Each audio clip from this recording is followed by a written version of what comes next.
Welcome to our Asian Supervisors Network meeting. We always meet the last Wednesday of the month in the morning in Asia. And we have different speakers and presentations on different topics. And the goal that we have with this space is to bring more visibility of coaching supervision in Asia. So different coaches, colleagues can learn about what is supervision. And also for the coaches and supervisors who are in Asia, who want to learn more about supervision and keep learning, graduates from different programs are all welcome to learn from each other. So this is a learning space. We have different speakers. You are all here invited to present. Some of you have done it in the past. We create this together. So you are all welcome to participate and do a session. Let me know. I'm working on the schedule. So I'm trying to finish it soon, so I don't keep overlapping people, like inviting two people at the same time and they say, no, I'm sorry. So like I'm working on having the schedule for the whole year. So if anybody is interested in presenting, please let me know. So we have confirmed for the year so far, Kathleen to do a presentation next month on the Enneagram. I don't know how many of you are familiar with the Enneagram and how to apply that to supervision. Right. Yeah. In March, we have Genevieve and Andrew talking about the kindness theme. Great! And I have such a bad memory with names and so difficult for me. Okay, and then in April, we have Anushli from Sri Lanka, who is going to be doing a session on non-violent communication in supervision. So these are, I think, very interesting topics for the year. So Felicia, we're so honored to have you here today. This is the second time that you present for the Asian Supervisors Network. You have also been in our meetings.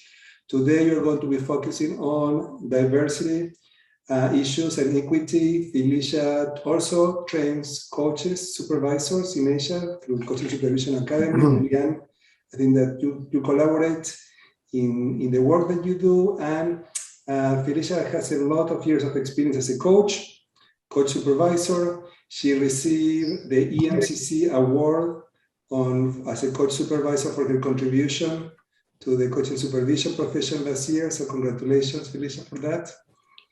And I don't know what else you want people to know about you, other than you're in Singapore. Yes, I'm in Singapore and human being, hopefully like all of you. I thank you for coming, and I'm still relishing the idea of, oh my gosh, all these people are waking up at so early in the hour or staying up so late. My heartfelt thanks and gratitude for you being here. And even people at this time zone, like I said, this topic is very close to my heart. It's not what I call I don't have a commercial, anything behind it, but it is coming from a place of humanity, where I see that in the world today, everywhere I switch on the news or have a look at, things popping up in my sphere, I see a lot of divides and more.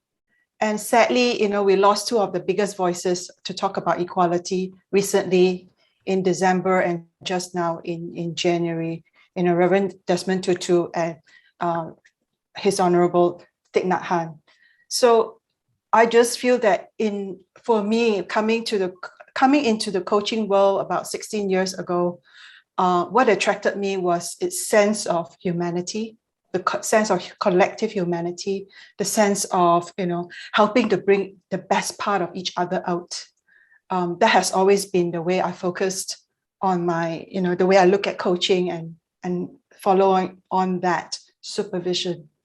So I am not here really to give you a talk or to talk you through anything, but I think as a supervisor, what I relish and love is creating a reflective space for all of us to come into dialogue with each other, to learn something about ourselves, and also to learn something about others that we may not have noticed yet.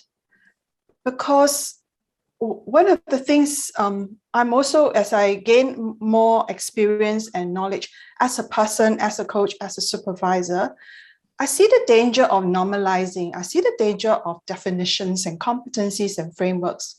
All this is great, but what's happening is we're factorizing, we're building factories of groups of people, if I dare say it outwardly. And there's nothing wrong with that, in that it creates efficiency, it creates standards. And yet the shadow part of that is really, where are the smaller voices? Where are the smaller bits of ourselves that we have tuned so that we fit into the mainstream? Okay.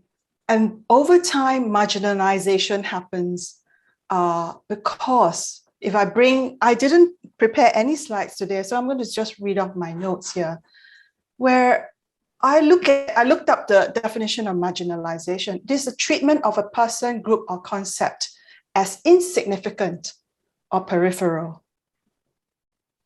I think a lot of us who are in this world of we've studied psychology, or we've studied, in our coaching work, we've studied the I-thou theory, where I really treat the other person as a human being. And in the face of efficiency, this topic I've been reflecting and thinking a lot in different capacity.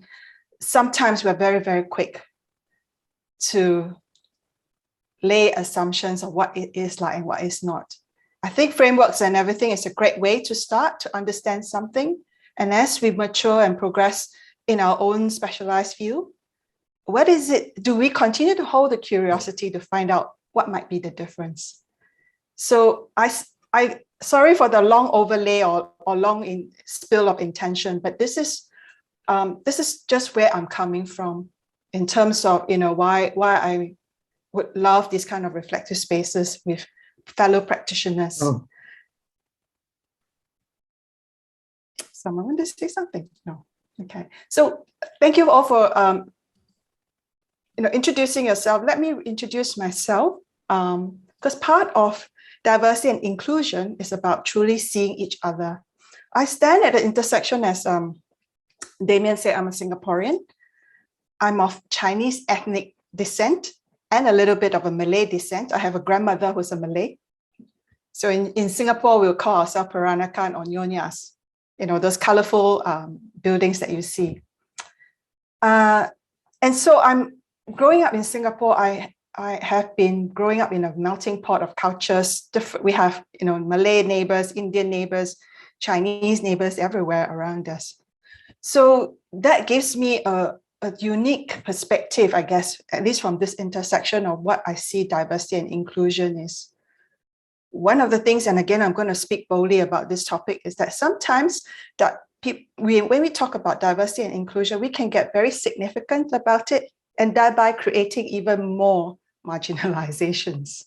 So that's not the intent here.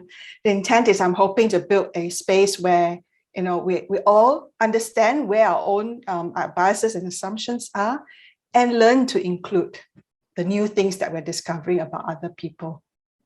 So that's where it is. So let me just go one round. And being an Asian coach is also the other thing, because all my schooling in coaching and supervision is from Western perspective. So I find as I go along, working back in the Asian culture, how do I bring these two sets of influences together to be the best, to be of best service to my clients? That's also always been on my mind. So that's the short and long way of introducing myself. But sometimes it is actually extremely uncomfortable for me to tell you all that, because I'm an extreme introvert. That too, you must know. However, I have also learned that, if people are here to listen to you, be generous, be courageous to share what your opinions are and what your thoughts are. So I'm just, being myself today totally. And may I just now go around the room? Thank you for checking and saying where you're from. But I would really love to hear from you. What attracted you to come here today about this topic? What would be a good use of your time for the next 40 minutes? And if you have worked with minority groups, please share with us what you've been doing. We'd love to hear.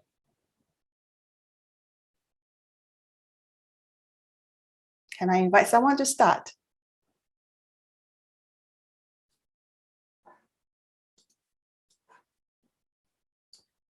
Please. Sunny raised her hand. I don't know if you get to see her. Please go ahead. I'm very appreciative of the fact that you mentioned Thich Nhat Hanh. I was blessed enough to meet him and to spend a full retreat with him at one time when he was in Los Angeles in California. And I remember distinctly something that he says about whatever you're looking for is already in you. It's in yourself. And you don't really have to go outside of you to find whether it's peace or happiness, that kind of thing, and just being. And so I was really, I love coming to, the Asian Supervision Network. So I come all the time, and something just told me after I had my dinner, just go, so I listened to that voice inside. So I'm happy to be here. Thank you, Kim.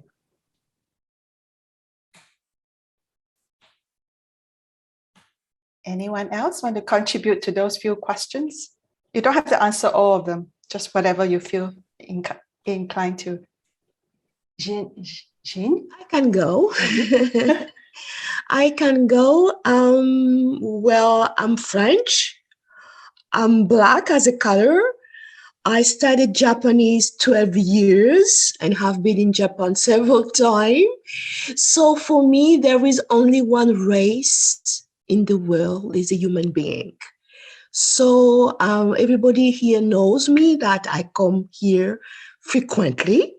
And the curiosity, saying curiosity is something wonderful, because I don't see the difference between me and somebody else unless I've been told, So coming here today and listen to you is for me an honor, and just to see you the way I would like to be seen myself.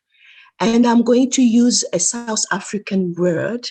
It's about Ubuntu. I am because you are. So yes. Definitely, we are all human beings, and I'm just joining here today because tomorrow I might need you to join me somewhere. So for me, it's about humanity. Thank you. Ubuntu. Ubuntu.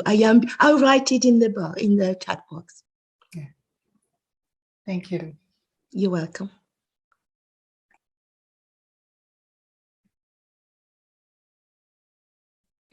Inga?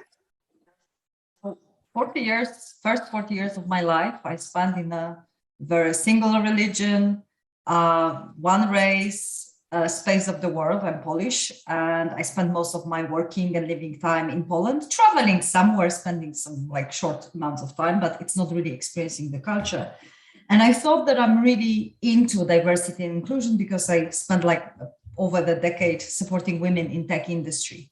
But then 4 years ago, I moved to United States, and I'm in the journey of learning what diversity and inclusion mean.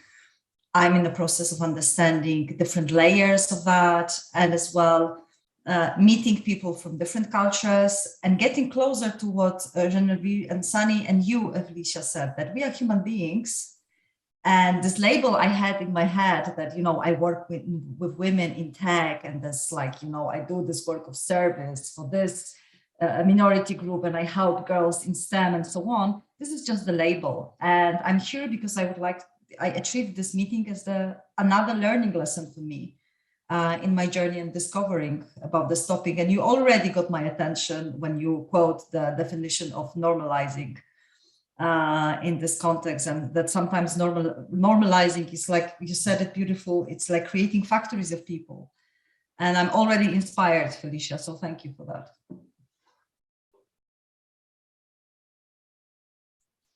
Thank you, Inga. Who else would like to share what attracted you here? Please go. Yeah, so I, in my corporate life and also now, I didn't know that I'm coming into a session on diversity and inclusion. I knew that it is I just got my first initiation about an hour ago with the supervision as a concept. And I've always wondered when I was in IBM and whether other various other companies, this diversity and inclusion, and I reflect on that, I'm realizing that inclusion is something that I need to think of because my base is exclusion. And diversity, why do I need to focus on diversity if there is no diversity in my mind? So I'm questioning this. A lot of these forums on gender equality, diversity and inclusion, I'm just asking myself, is there a diversity in the first place, or is there unity? And if there is unity, why should there be? Why should I focus on diversity? If there is exclusion, then I need to look at inclusion. But in the first place, where is exclusion in my mind? So Thank you, Johnny. Lovely reflective question. Michelle, I saw your hand.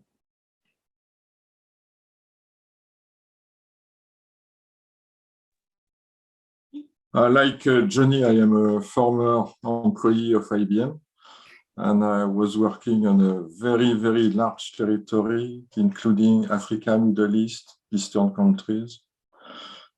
And I've been trained to I was a specialist of intercultural matters. Well, the reason why I'm here is curiosity, and the question about what exactly, what kind of experience I can bring here is that currently I supervise for several pro bono programs. One in Ethiopia called Ethical Coach, another one for refugees called Coach Activism, and also now a third one, which is to help Dr. Mukwege with a program. It's a program about women who have been raped and in different parts of the world. So, so I'm here to understand how I can connect my pro bono activity, supervision activity with these pro bono programs, with that concept of diversity and inclusion as a part of our supervisor identity. I don't know if I'm really clear, but this is because including DEI in the supervision identity, I mean, it's like a fashion country. Everybody is talking about that, and I'm not sure it's really wise. So this is the reason.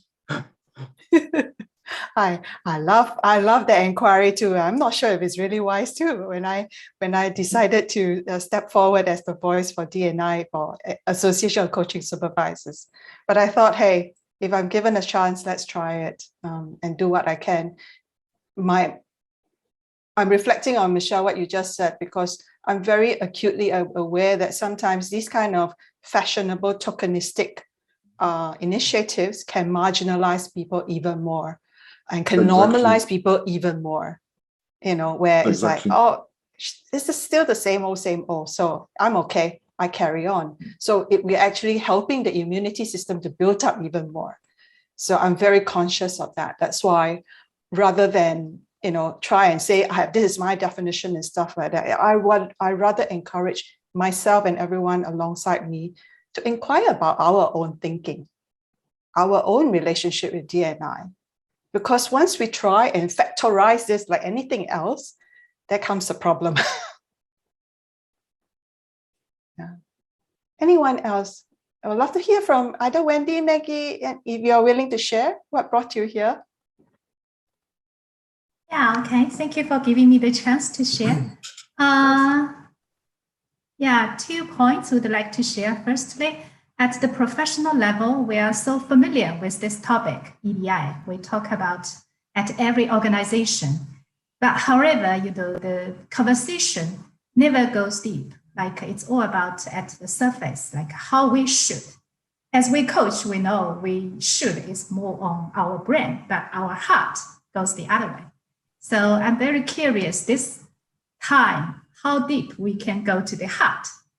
And at the personal level, when we talk about equity, the word always come to my mind is like subconscious bias. So every time when I look at or discuss or talk about that, I feel I have many, many subconscious bias. So yeah, being self-awareness, and also I would like to figure out whether it's like a mentality preparation is good enough, or how can we shift our mindset? I'm still exploring the way, because being a coach, we also feel the bias from our coachee and how we can add a value or guide them, or even partner with them to figure out. I don't know. I want to have the answer. Thank you. And enjoy your journey of looking for the answer. Thank you for allowing us to share your journey. Wendy, were you going to say something just now? Oh, well, to the diversity and inclusive, this topic, I think we are no stranger to that. Because I'm from Shanghai, and Shanghai is a city in the history that is familiar with this diversity and inclusive. Yeah, and today, Would you like to tell us a little bit more? Why is Shanghai so special in this space? Oh, okay. Because Shanghai, it's kind of immigrating city in China, because our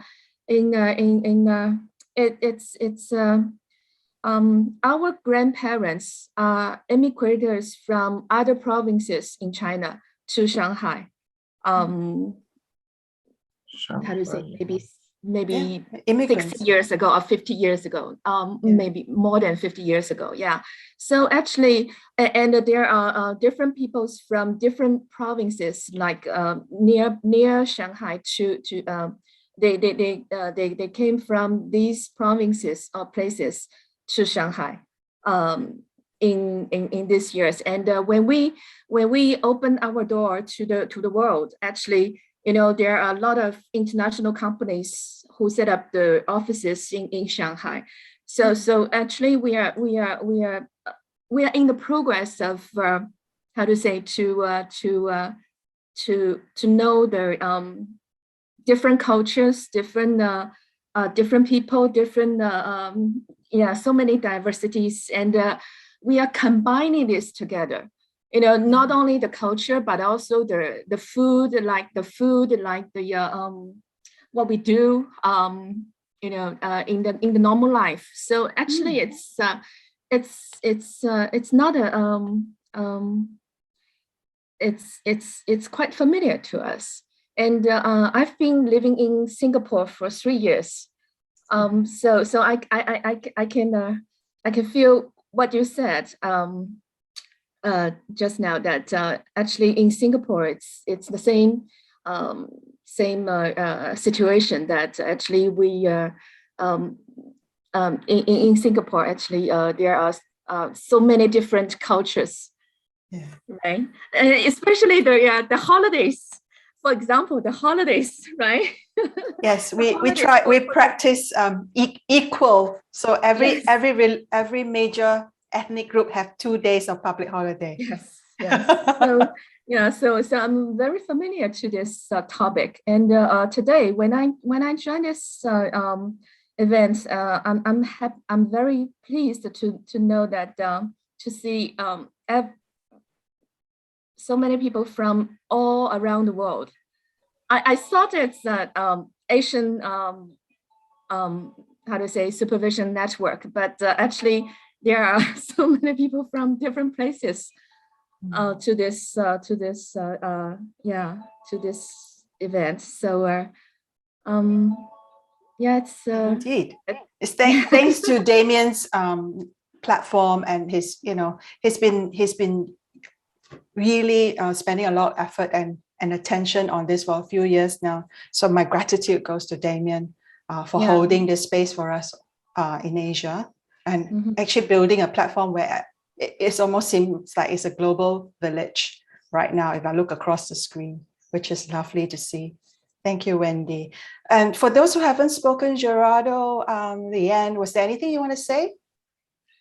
I will try to be short.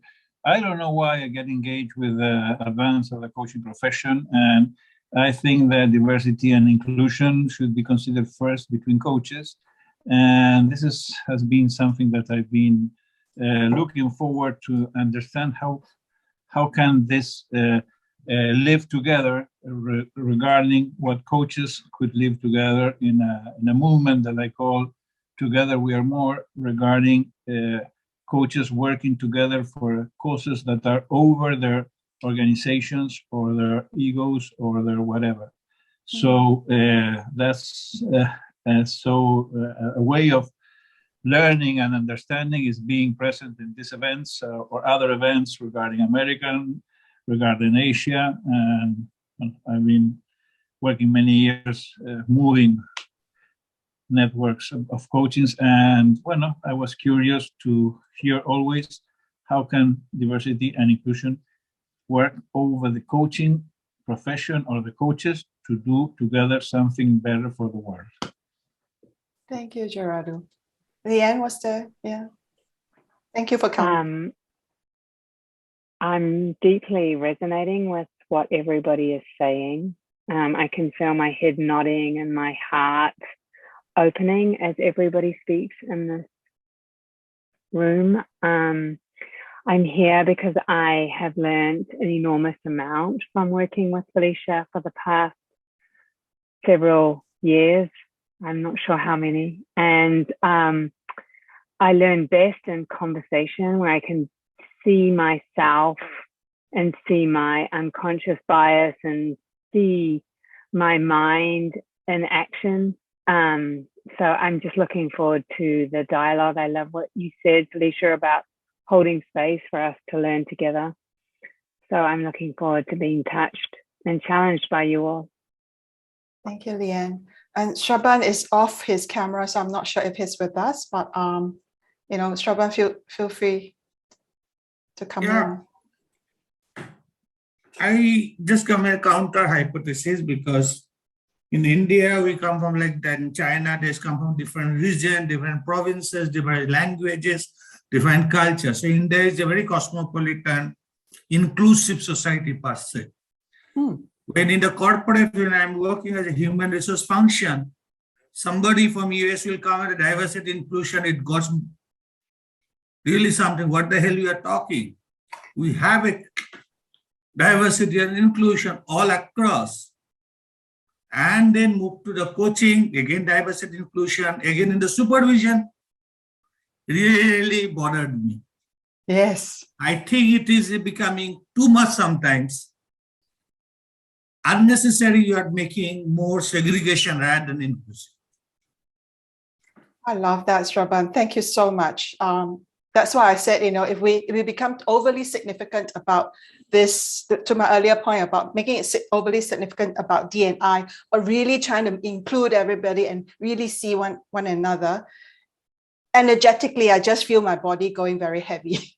And I know when my body goes very heavy, I'm probably, I don't have any energy to include. I'm probably in self-preservation mode. So I love what Johnny, Shraban, I think a few of us in the Asian context would, because we live in an environment where, everybody is the same, we have our own nuances. So it's never that significant to us until the West, there's a lot of Western publication around it and research about it. it is still an interesting topic to look at. I think even myself as an Asian, I have my biases and I have my unconscious stuff that I continue to need to learn. So it's for me, it's engaging in this type of dialogue is to help me keep my curiosity alive and to continue to learn about other people and about myself in this context. So along what Shraban and Johnny was talking about earlier, and even Michelle was saying, you know, what are we here to do really as a group of professionals? I have a question now for all of you. Would you like to work in this group, this size, or would you like to work in smaller group for the next two questions? And I'll post the next two questions on the chat, and I will take the majority wishes. The two questions is the impact of normalization. You know, this thing about we are all the same. What is the impact of that to D&I? And the relationship between marginalization and definition, framework, and label. You can take any of these. Would you like it to work in this big group, or would you like to go into smaller groups for about 10 minutes? Any preference? I think it's also a question of time, Felicia. This group, big group, okay. I don't know. How much do we still have? 20 minutes or more? We have 20 minutes, yeah. All right, okay, so we can see with that. And let's have diversity and inclusion and be together rather than getting into That's smaller fine. groups. I take your cue. That's why I asked. I'm not going to make the decision for you. Thank you, because we had a few big groups here. So, right. So let's take that question. The impact of normalization. We are all the same. We hear this a lot in our coaching profession because we are more a humanistic, people development type of profession. What is the impact of that?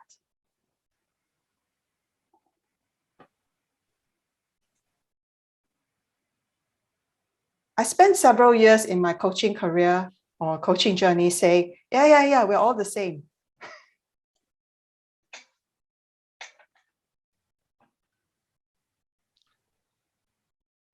I think one of the things we are discussing here is the difference between art and acts. I mean, everybody, a lot of people are, saying, how can we go deeper in our heart? Yeah. While some people are just doing things, contributing to the common good by acting. It's what we are discussing here.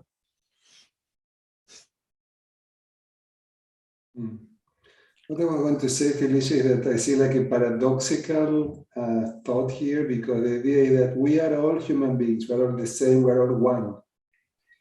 As a way to understand that if you can relate to people, to anybody from that place, our way of relating is different. If we see ourselves in others, if we see that at the end of the day, as human beings, we all need to belong, we all want to be loved, we all want to be part of meaningful groups, that I think position us as a way of being that is different, that if we feel separate and apart.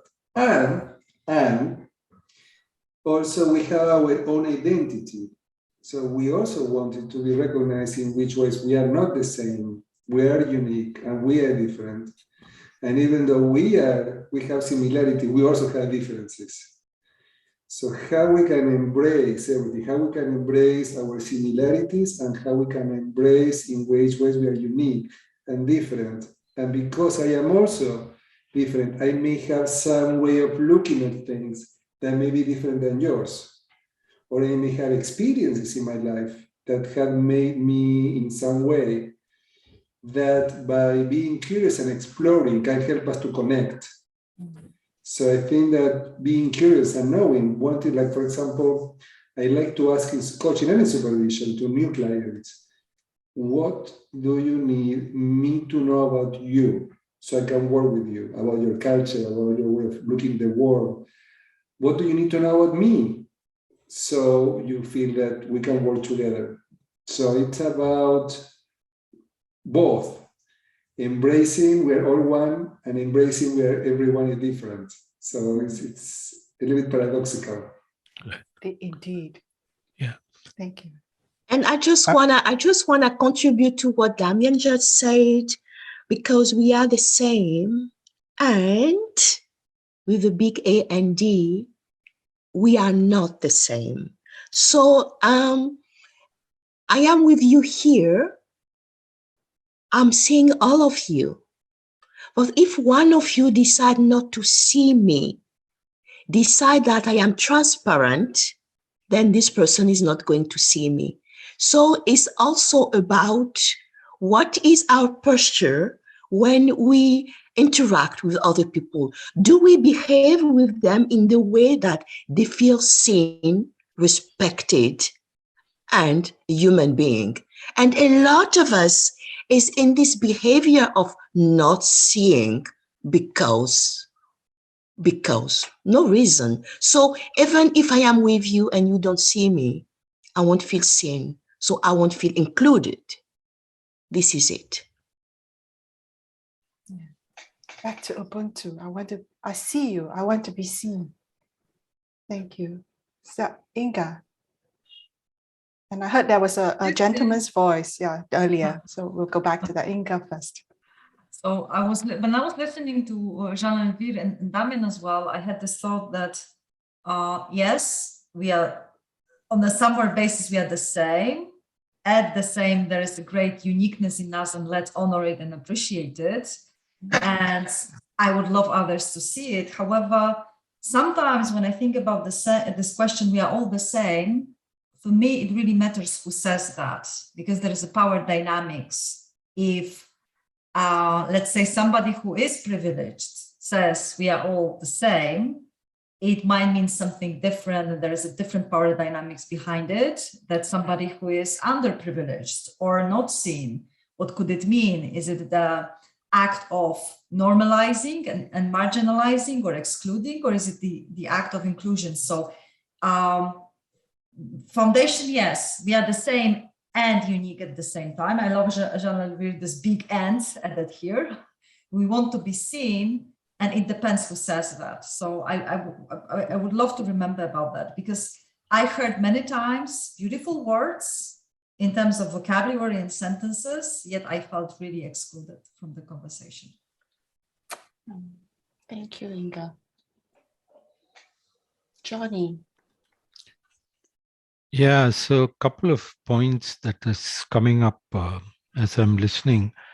And as I was logging into this session, one of our WhatsApp group of alumni of a company that we worked 3 decades ago one of them announced that they became grandparents. And everybody wanted to know, boy or girl, right? So question, how does it make any difference, the fact that they've become grandparents? Right? That's one point. The other point is that in my own personal experience in the last 2 years of pandemic, when geography literally became history and is now continuing to be, love that, right? I'm noticing that my clients are 83% outside of my earlier geography. And therefore my question is, what is there for me to do? Consider everybody diverse and and include. Who am I? I mean, to do that. I mean, it is what it is. Like, so that's coming up for me. Thank you. Yeah. And Johnny, would you like to say more about, what is it for me, or what can you stay with that question a little bit longer? Yeah. Love to understand a bit more. Yeah. So when I was heading the DNI and LGBT initiatives in large corporates, for example, on an International Women's Day, people would go to the meeting, they pass my office and they drop and say, what are you giving us today? Right? What are you announcing as a benefit for us as women? I mean, this is about 12 years ago. I'm saying, what is it that you are looking for? And what is it that you're not having? And I mean, are you breathing the air? I am also breathing the air. So what is making you different? So the thing is, while the men speak about giving equality to the women, I mean, I'm talking about those days, and the women also reciprocating, saying, what are you going to give us because we are women? I'm saying, what's the difference? If I'm breathing, so are you. Yeah. If you are breathing, I'm breathing too. Why do I need to say, let's now focus on our breathing? Thank you. What I'm reflecting on is, again, back to the word of significance. When we take the word too literally, when we take an initiative to, as if there is a personal gain, I need to get out of this, then actually that creates the segregation. That creates the marginalization of, I don't care what we call them, privileged, unprivileged. Basically, there is a division. It's a segregation. And so diversity and inclusion in itself is a pun, because diversity looks at the difference, inclusion looks at the normality of it. So the energy for me in here is always a tension, a creative tension. I love what Wendy, if I go back to what I was connecting to what Wendy was talking about earlier. People come together, live in Shanghai, they create new norms. That's how subcultures happens anyways. When people come together, they find a new way of being together. It is that creative energy, is the word I can look for. The creative energy that, you know, I am looking forward to actually in diversity and inclusion, rather than the, oh, we did something bad, let's not do that again. But it's really, how do we create a more vibrant, flourishing profession, human race together, versus one where, hey, you got to give me half a day off because it's the 8th of March or something like that, Women's Day. I'm going to pause here. What Sunny. Sorry. You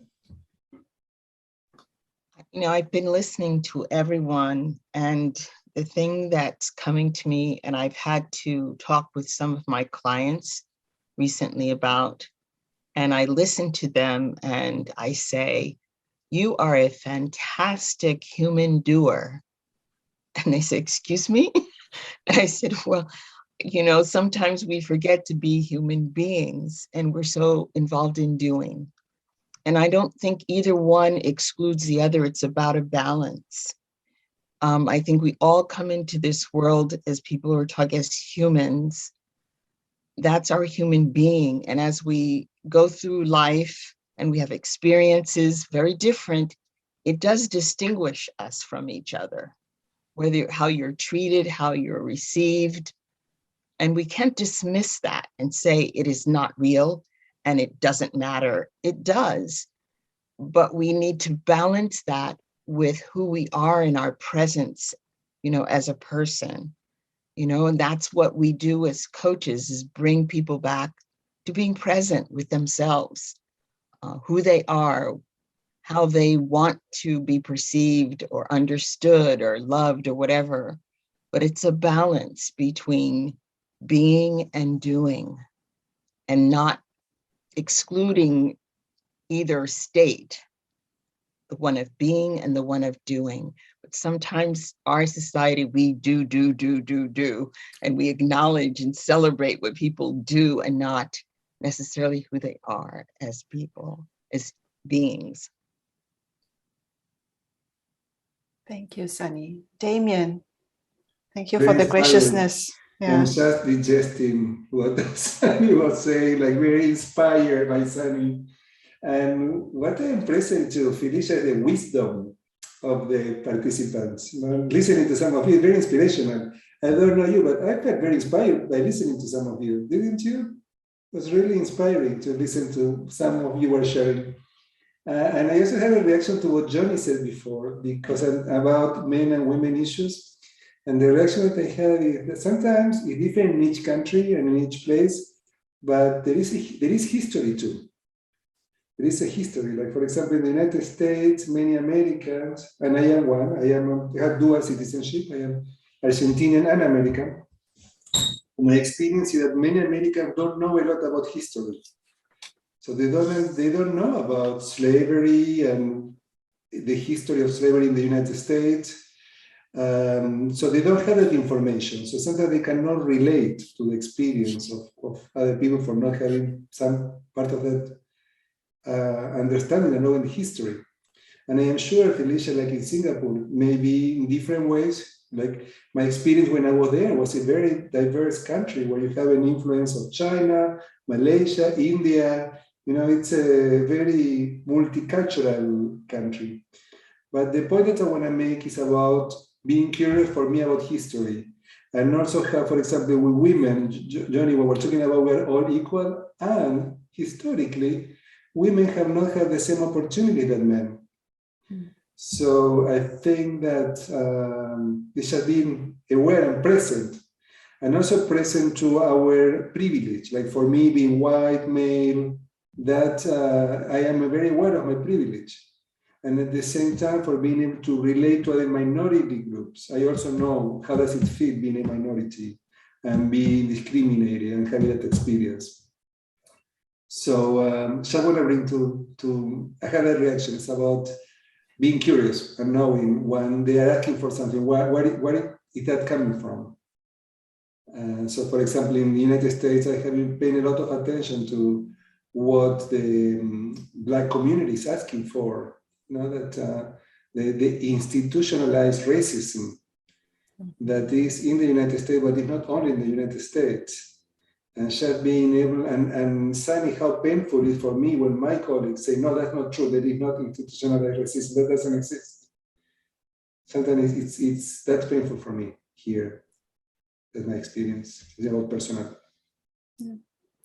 Thank you, Damien. And what I'm reflecting from that is that, well, you are conscious and you're not shy to say, I'm a white privileged male. You own that. You know, rather than fight it. So the energy is you're including that part of yourself and have the ability and capacity to include other people with different histories. Speaking of history, yes, it's very deep rooted. Sometimes it's not even our generation. So working with, memories and deep-seated memories, and they are memories. However, the only thing that can really alter memory is the present moment of experience, of in relationship with each other, is that, hey, I've experienced one other person who might really be able to see me in whatever I am, whatever shape and form I am, and whatever that's not seen. So I think we have a real privilege in our profession, in coaching and supervision, where we have that intimate space of going into that deep relationship with people and to allow people to feel that they are seen, right? So we might not have time to go to but I'd like to leave this inquiry with you, which is the second inquiry, the relationship between marginalization and definition frameworks, because we have a lot of professional bodies out there right now. The more we think about it in the regions, in the countries, in the cultures, that people are gathering groups of common understanding. I know ICF has a big voice, which is great. And at the same time, any form of such definitions, frameworks, and labels, what does it do to marginalization? I'd like to leave that as an inquiry to all of you. And I would love for you to get in touch with me on LinkedIn. We can carry this conversation. And if there's appetite, we might have another session to carry on thinking about this, because I feel that this is the point where, as a profession, we are doing good, but we might be, guilty of marginalizing groups of people. So as a checkout, we've got 2 minutes. Please either write in the chat box, or if you want to say in the remaining 2 minutes, what are you noticing about yourself that you haven't noticed before from this rich conversation?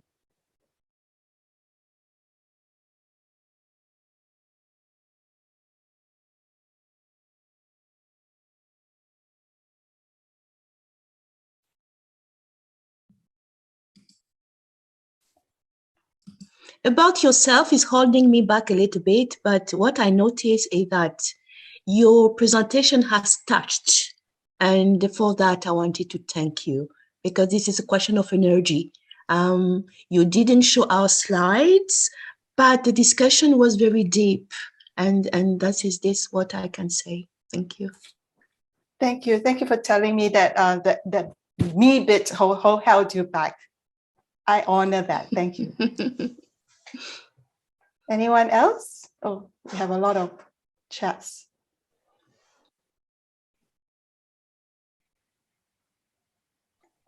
Thank you, Inga, for that. Saying we're all equal without history might be a case of strengthening systemic blindness. Thank you. Leanne, lovely to see and hear you and be here. Thank you, Leanne. Yep. Yes, there's definitely so much wisdom in this group. So with that, I'm going to hand back over to Damien. Thank you for all your participation. Thank you, Felicia, for giving us the opportunity to learn from each other, to facilitate the conversation, to make us think. I got inspired by you and by some of our colleagues here, so thank you for that. Next month, we have a session. We're going to be focusing on the Enneagram and supervision. The Enneagram is a tool to look about different, there are 7 different styles, and you need to look which one you relate to and help you to understand how you look at the world.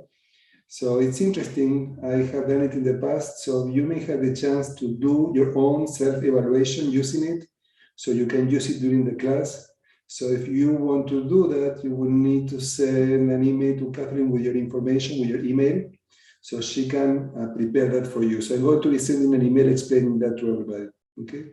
So you will receive an email with an invitation and a request that if you want to do the test in advance, you can do it. So when she goes through the session, you may know what is your style, perfect style, and help you to understand how it relates to the world. In March, Genevieve, we're going to have you and Andrew doing a session. Looking forward to that. It's really great. And then I was asking Leanne, maybe she'd say yes in June to do a session for us. And I want to invite everyone here, Michelle, Moral, if you want to do some session in the second half of the year, let me know so you can also present, and everybody's invited and welcome to present. So everybody have a good day, evening, wherever you are in the world. Gerardo, you survive. 1 o'clock in the morning, that's that commitment. 4 o'clock for our colleagues in France, that's inspirational. So thank you, Felicia, for supporting this network, and we look forward to seeing you in future activities. And also check the in the chat room, Inga downloaded the flyer with the book club. I know it may not be the best time in Asia, so maybe in the future we may look at other time, second time, or another book. Maybe when you finish this book, the next book we do it at a different time. We can adapt to this community.